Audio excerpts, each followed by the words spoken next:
Esto es Perseguidos por Pancracio, la vida en conjunto. Segunda temporada con nuevas historias de diferentes generaciones viviendo en la unidad residencial Colseguros en Bogotá durante las décadas de los 70, 80 y parte de los 90.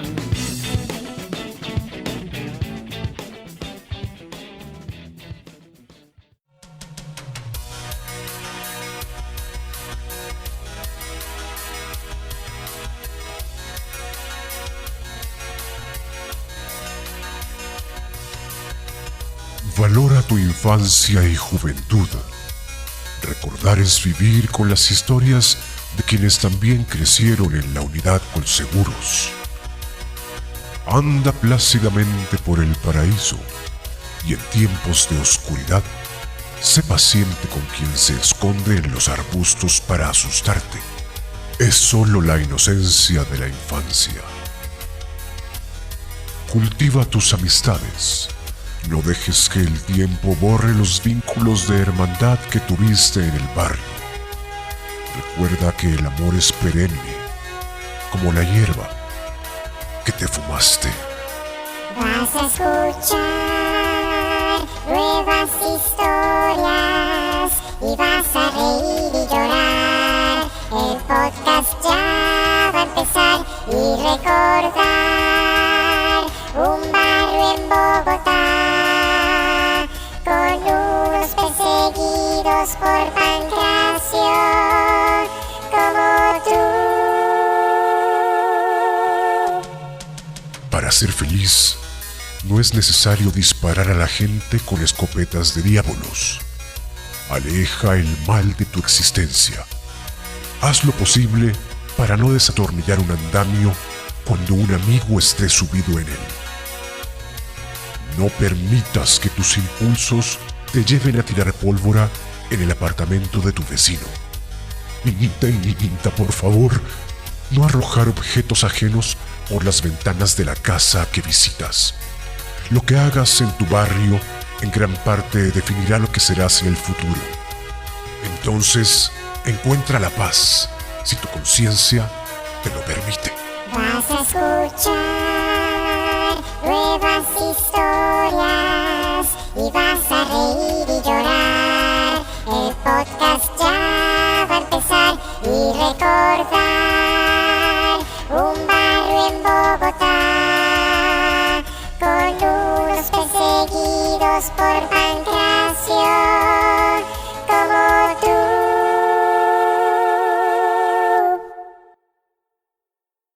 Recordando así de por ejemplo, de Pancracio, que pasa es que Pancracio era un personaje de toda la vida, de todas las generaciones. Escuchamos a Eduardo del Real, más conocido como El Chapu. Nació en 1965, es arquitecto y vive en Bogotá. Eso es de la época del Chapulín Colorado.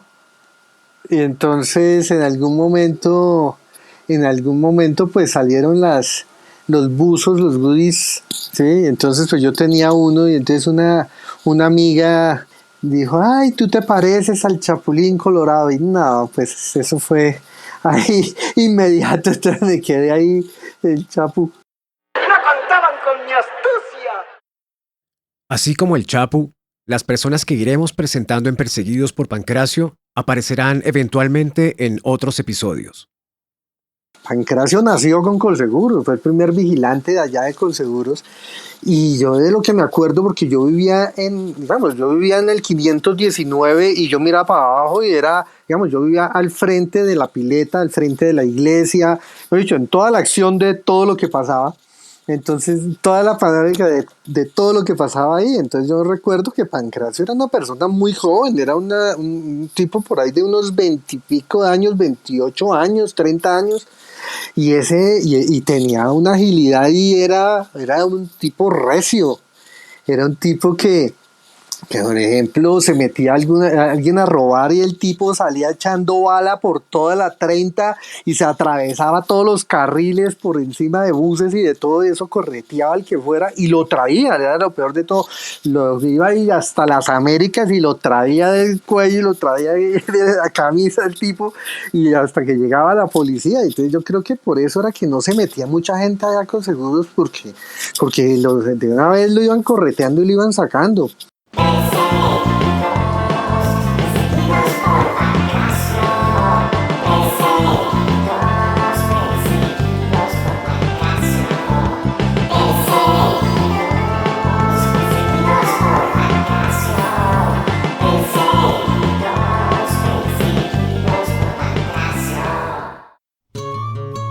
Las pinturas rupestres y los grafitis actuales están conectados a través de la historia y la evolución del arte. Las pinturas rupestres son las primeras formas de expresión mural y datan de hace aproximadamente 40.000 años. Se encuentran en cuevas y paredes rocosas y representan la vida, la caza y la espiritualidad de las sociedades prehistóricas. En el graffiti, desde el siglo XX, los artistas comenzaron a expresarse en las calles, utilizando aerosoles y otros medios para crear obras de arte en espacios públicos. En Colseguros, las manadas de trogloditas que la habitaban plasmaron mamarrachos y vulgaridades a través de esta práctica en las paredes del conjunto.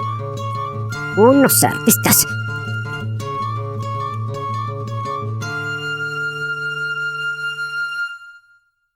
El primer grafitero, a mí me decían el grafitero fantasma. Él es Nelson Zapata. Nació en 1963. Vivió en el 202 de la Torre 2. A mí me decían motas, ¿no? También lo conocemos como el Profeseur o el Fergu. Guitarrista y promotor de la canción La Casa del Sol Naciente. Es artista de la Universidad Nacional de Colombia y hace 5 años vive en Cajicá, cerca de Bogotá, pintando sus cuadros. Ah, porque es que el abuelo mío era inglés y era de apellido Ferguson. En un mundial que hubo cuando Maradona le metió el gol con la mano a Inglaterra. Eso fue el 22 de junio de 1986 en el Estadio Azteca de Ciudad de México. Yo andaba emputado, sí, porque yo le iba a Inglaterra. Me decían, pero ¿por qué se volteó? Y todo el mundo hincha de Argentina y yo de Inglaterra. Entonces yo les dije, no, es que mi abuelo es inglés y qué tal, y no me creían, marica. Entonces yo bajé los papeles de mi papá y tal, y la foto de mi abuelo, y claro, el man era de apellido Ferguson, era inglés. Entonces esa noche me pusieron Fergu. El show del Fergu. Entonces ahí en toda la esquina de donde vivía, o donde vive Pepe, mejor dicho, abajo en el balcón de donde vivía el Topo, había un huracán gigantesco. Ese huracán lo tumbaron y nosotros formamos un mierdero antes de que lo tumbaran, y después lo tumbaron con mierdero y todo. Entonces una noche yo cogí y compré un spray y les escribía en toda la entrada de la administración, que era un muro grandotote, les puse: vale más un árbol muerto que una junta de lagartos.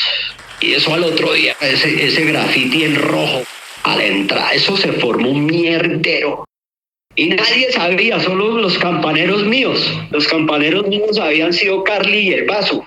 Esos manes eran mis campaneros mientras yo hacía el grafiti. Y nadie se dio cuenta. Y entonces compramos spray de esos para hacer grafitis. Entonces primero hicimos unos en el piso. Él es David Alberto Reinales, más conocido como Capeto. Nació en el 77. Vivió en el 512 de la Torre 2. Es agrónomo de la Universidad Nacional y trabaja en Bogotá para una multinacional de químicos. Como si nada, nos fuimos para Usatama, allá al frente del potrero, y hicimos unos grandísimos así: Capeto, Andrés, Cachete, unas vainas gigantes. Después nos fuimos por el bloque por donde vivía Leo, en los postes, y en cada poste Andrés, Cape. Y terminamos en el túnel de la Torre 2, en el muro al lado de la administración, ahí, pero grandísimo. Capeto, Andrés, Cachetes. Y sale doña Pepa, la señora Pepa, que era bajita, así con un vestido largo como de círculos, y nos agarra así de la camiseta y sacó unos Bombril y un balde con jabón y nos puso a limpiar ahí, a limpiar el grafiti. Todo el mundo pasaba y nos miraba, pero horrible. Teníamos por ahí, no sé, 13 años, 14 años, no sé. No, esos entrepisos eran lo mejor. Ella es Margarita Pérez, más conocida como Margui. Nació en el 74. Vivió en el 1019 de la Torre 1. Hace más de 20 años vive en Dallas, Estados Unidos. Es psicóloga y trabaja en psicología clínica con niños. Pasaba de todo. También una vez me metí en un problema. Yo estaba de novia de un pelado de Usatama y nos dio por hacer un graffiti en el entrepiso de la Torre 1 con negro, con spray negro, un corazón gigante con nuestras iniciales, o sea, obvio, o sea, y no iba a pasar desapercibido.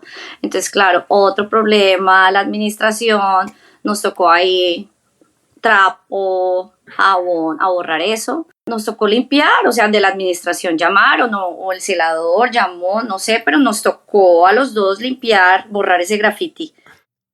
El baile del pancracio, el baile del pancracio, el baile del pancracio, perseguidos están. El baile del pancracio, el baile del pancracio, el baile del pancracio, perseguidos están. El baile pancracio.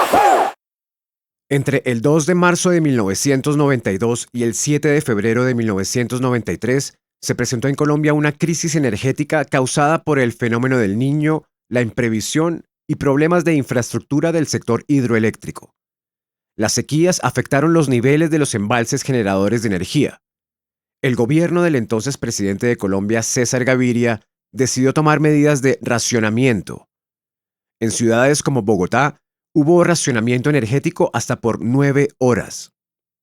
El gobierno decidió además adelantar 1 hora la vida. Si teníamos que estar listos a las 6 de la mañana, en realidad eran las 5. En las horas en las que no había energía, nosotros nos dedicábamos fundamentalmente al ocio. Porque es que, ¿sabes qué pasa? Es que la generación más antigua no les tocó vivirlo tanto porque ellos ya están en la universidad. Entonces nos llegaba el colegio y le tocaba todo el apagón hasta las 8 de la noche y pues eso fue como unas vacaciones forzadas ahí porque no podemos estudiar. Ella es Erika González. Nació en 1973. Después de vivir en México, hace 10 años vive en Fort Lauderdale, Estados Unidos. Es contadora y trabaja dirigiendo el equipo contable internacional de una compañía que tiene centros de datos. Eso fue muy raro. Sí. No, yo me acuerdo también, bueno, digamos que habían diferentes actividades, pero yo pienso que en esa época yo no sé cómo no tuve una crisis nerviosa porque también nos asustábamos horrible. Hacíamos la mano peluda, ¿no? Y a veces la gente se quedaba así quieta y como que sabían que uno iba saliendo y te asustaban. Yo no sé cómo nadie se murió, o sea, de verdad. Porque era como esa parte de asustarse. Sí, yo creo que fue una exploración para los que tuvimos esa edad, que estábamos en el colegio, porque tú salías del colegio, llegabas a la casa y creo que no tenías ya luces, creo que se iba como de 1 a 8 de la noche, era una cosa así. Uno como que tenía un tiempo como para estudiar y luego ya también como separada, porque ya no podía uno estudiar con la vela, entonces mis papás eran más estrictos, ¿no? Entonces ellos eran, entre semana ustedes no pueden salir, y entre semana no pueden prender el televisor, pero en el apagón fue como que, ¿y qué vamos a hacer? Mira que leer al techo, o que leer no podemos leer porque está oscuro, o sea, entonces como que fue una época en donde nosotros tuvimos un poco más de libertad. Y yo me acuerdo que se hicieron, o sea, como que uno también empezó a conectarse con otras personas y como, no sé, a mí como que la oscuridad y la tertulia siempre me gustaron, y como la bohemia, ¿no? Que escuchábamos Silvio Rodríguez y hablamos de unas cosas súper heavy, hablando de Platón y yo hoy en día yo digo, de verdad. Y si uno piensa realmente muchas de las cosas difíciles que nosotros vimos, el apagón era una cosa muy difícil porque fue difícil para la ciudad como tal, pero uno como que en esa época como que lo marcó a uno y uno como que le sacaba el provecho, ¿no? A mí me gusta eso, a mí me gusta como escuchar. Ella es Sandra González, hermana de Erika. Nació en 1977. Hace 22 años se fue a Estados Unidos. Hoy vive en Gainesville, Florida. Es médica y trabaja como profesora anestesióloga pediátrica en la Universidad de Florida. Sandra y Erika vivieron en el apartamento 216 de la Torre 1. Entonces, pues en cierta forma como que si yo estaba en la casa, me gustaba a veces como simplemente sí sentarme y disfrutar de ese momento de silencio. Pero bueno, rápidamente uno, ok, vamos a ver quién está abajo y cha, cha, cha. Y era siempre una oportunidad de salir, de socializar. Y bueno, hoy una memoria que es muy fea. Yo estaba en la casa y yo iba a salir y yo vi en la ventanita de arriba del apartamento de enfrente como un bulto. ¿Qué es eso? Bueno, era una rata que estaba subida ahí en esa cosa. No, eso fue un escándalo. Freddy vino como todo con seguros, porque yo no podía salir. Yo estaba, no, y Erika me decía, ábrame la puerta. Y dije, no puedo abrirle, porque está una rata en eso. Y, ábrame la puerta, ahora, oh my God, no. Eso fue una cosa horrible y fue porque, bueno, pues estaba oscuro, pobrecito de animalito. Ahora ya uno entiende, pues, de otra forma, pero eso fue una cosa absolutamente horrorosa. Y creo que en Colseguros pues habría un problema de ratas en ese tiempo.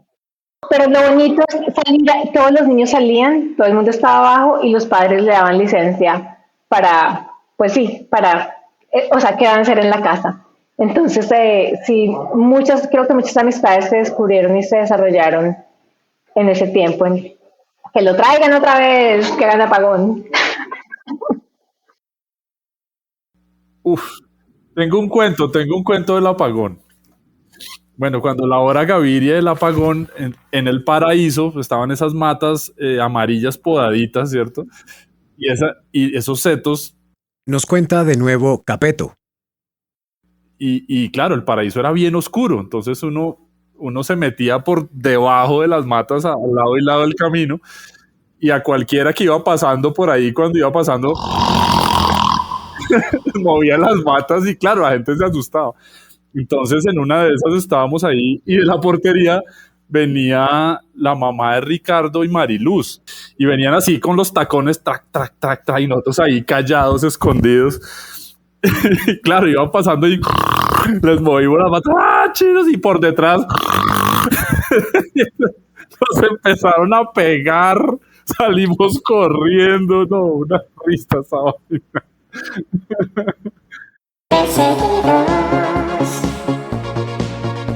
Perseguidos por Pancracio, perseguidos por Pancracio, perseguidos por ese Pancracio. Nosotros teníamos un momento en el que decíamos, oiga, venga, que estamos aburridos, vamos a hacer maldades. La institución del mal. Estaban cambiando una bombilla detrás de la iglesia. Nos cuenta de nuevo el Chapu. ¿Sí? Y habían puesto un andamio para subirse hasta allá a cambiar la bombilla. Y John Jorge se subió por dentro hasta el último nivel de allá del andamio, y llegó este pollo, Pedro Pablo, y le quitó los seguros al andamio del piso, y ese andamio empezó a moverse de lado y lado hasta que se fue así, y todos viendo desde diferentes partes, porque unos estaban en la cancha, otros en la iglesia, otros ahí mismo, y vimos cómo se iba moviendo ese andamio hasta que se cayó ese andamio. Y John Jorge, cuando fuimos, eso no podía parar, estaba ahí con el andamio puesto encima. Eso tuvo que doler. Se lo llevaron a urgencias y de todo. Afortunadamente no le pasó nada, pero fue una caída del último piso del andamio a la altura del poste. Claro, pues imagínate, eso por lo menos eran por lo menos 3 pisos de altura. Sí, pero para ti ese se salvó de esas dos, mejor dicho, estuvo a esto de que se hubiera matado.